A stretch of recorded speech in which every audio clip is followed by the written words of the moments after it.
এক গ্রামে থাকতো এক গরিব কৃষক। নাম তার ছিল হরিদাস। প্রতিদিন ভোরে উঠেই সে নিজের ছোট্ট জমিতে হাল চাষ করত, ধান গম ফলাতো, যা পেত তাই নিয়েই চলতো তার সংসার। এক বছর খুব খরায় পড়ে গেল, জমিতে পানি নেই, ফসল উঠছে না। হরিদাস খুব চিন্তায় পড়ে গেল, কিন্তু সে হাল ছাড়ল না। একদিন ঠিক করলো জমিতে শেষবারের মতো হাল দেবে, যদি কিছু হয়। হাল চাষ করতে করতে তার লাঙলের ফাল একটা কিছুর সাথে ধাক্কা খেল।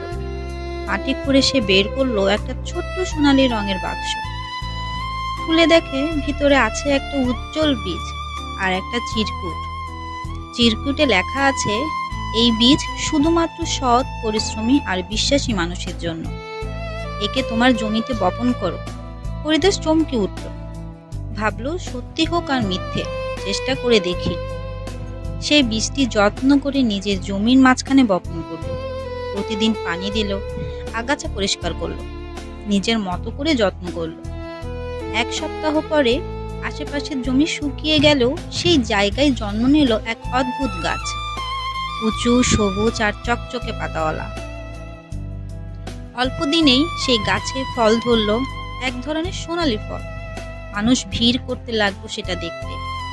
পরে জানা গেল এই ফল অনেক পুষ্টিকর, ঔষধি গুণে ভরপুর। শহরের বড় বড় কোম্পানিগুলো সে ফল কিনতে চাইলো অনেক টাকা।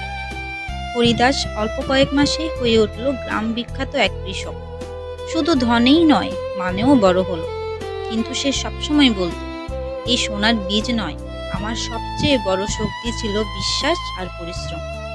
এই ছোট গল্প থেকে আমরা এই শিক্ষাই পাই, বিশ্বাস আর পরিশ্রম করলে ভাগ্য নিজেই রাস্তা দেখায়।